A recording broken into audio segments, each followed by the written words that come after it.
Hey, good morning, guys. A little bit serious this morning. I haven't been on in a little while, or maybe the past 2 weeks, something like that.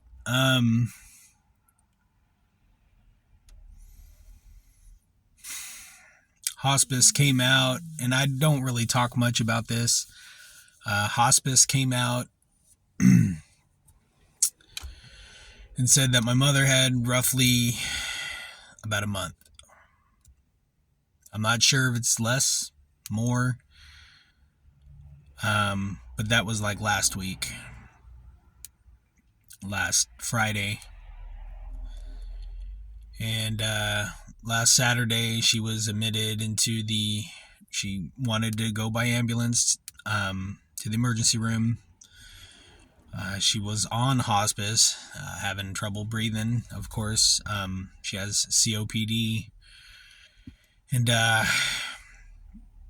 noticed a big change. Like, she's had COPD for about 21 years now. There's not that many people that live that long with COPD. She had barely quit smoking last year, almost a year ago. But she was diagnosed when she was in her late 30s, something like that. She just turned 60 over the summer, but she was either in the hospital or she was something like that, or maybe she was in one of the nursing facilities.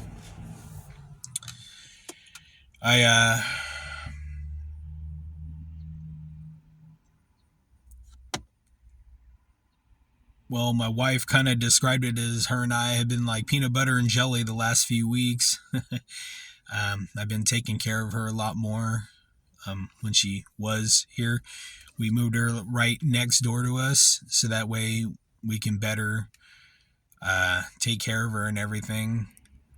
For that specific reason, she was put onto hospice in August or something like that. But I noticed an even bigger change after Thanksgiving. She was hospitalized early Thanksgiving morning. Kind of seems like it's hard to be joyous or celebrate the holidays. But when she got home, I just noticed just that look. Just, I don't know, something I'm not quite used to seeing. It just a further decline, or further progression of the disease, if you will. And like I said, her and I have been like peanut butter and jelly the last 2 weeks, or ever since, she has gotten out of the hospital. Mainly like evenings, stuff like that. It was getting to where she needs 24-hour care. And just the pain, not being able to breathe, of course, and that anxiety. When she gets high anxiety, because she can't breathe, her anxiety gets really bad. Or if there's a lot of people, even just like, I want to say in particular, when I was there, my wife was there, her, 4 hospice nurses, or 3 of them, were there all at the same time. It made her nervous, and, I was coming over at nights and helping her with food, things like that, helping her with medicine, with her morphine.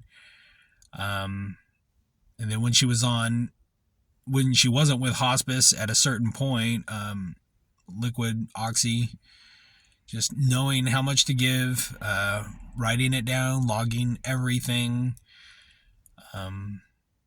helping her, at nighttime when she was ready for bed, wheeling her to the bathroom and assisting.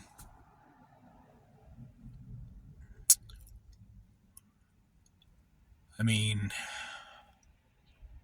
coming over, just sitting down, having a cup of coffee, watching Christmas movies, um, just keeping her company. Christmas was her favorite holiday, is still her favorite holiday. Um, it's around the holidays. That's, I guess, difficult. And for me, I've already, I lost my father from congestive heart failure almost 10 years ago. Next year will be about 10 years.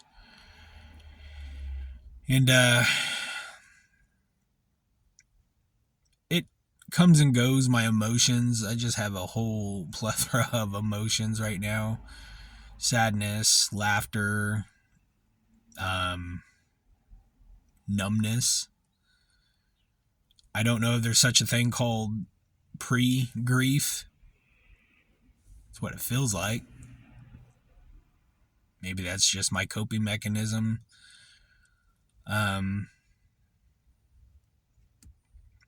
But like I said, I've gotten a complete crash course on what honoring thy mother is. I've I've gotten a complete crash course. I mean, you're never too old to learn something, and I been having to make a lot of phone calls. My uncle, my aunt, friends of the family that were friends with my mom, that were coworkers, with my mom, cousins. I mean, just you name it. And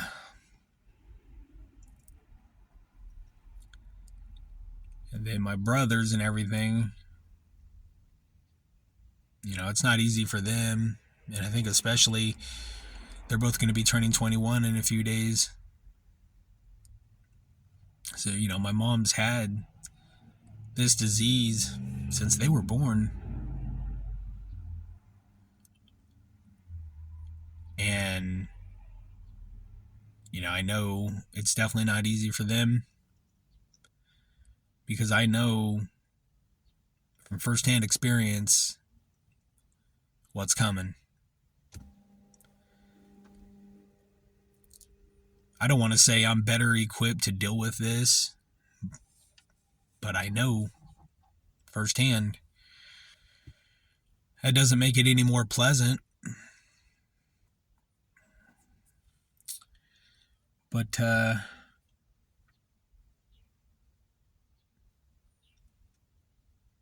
just having to do planning, stuff that she wants and stuff that she desires for when the time does come for a party, celebration of life. I know she doesn't want us to be sad. Sometimes that's a bit challenging. I could take great solace in knowing where she's going afterwards. She's gonna go to be with my brother. He had passed back in the 80s due to crib death. He never got time with her. I did. I got 42 years with her. So, and I just been talking to my wife. She's been an angel. She was there for me when my dad passed. She's there for me now. My son, same thing. My son doesn't, he gets what's going on, but he doesn't really want to know when it happens. I mean, eventually, yeah, he's gonna know, but that's just his way of processing it.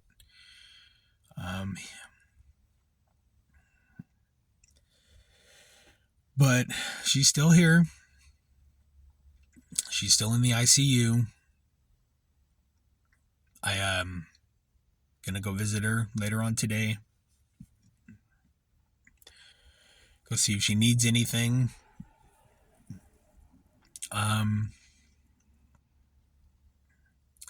I don't know the next time I'm gonna make a video. Thursday's thoughts.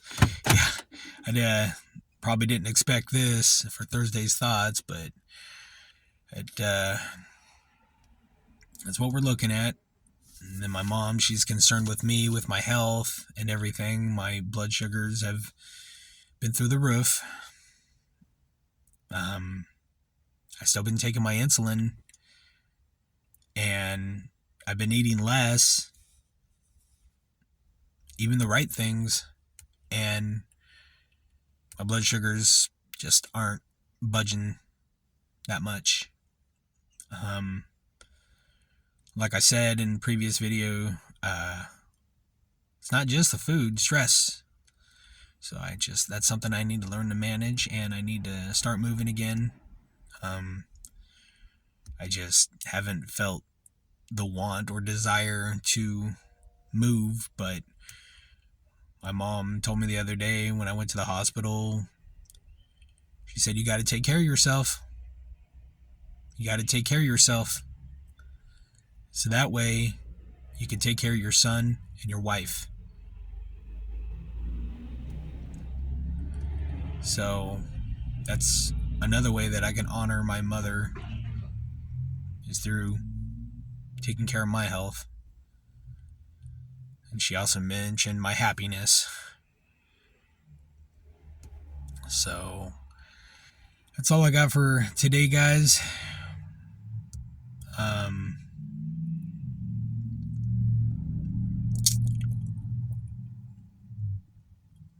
Yeah, that's all I got for Thursday's thoughts. All right, guys. Take care.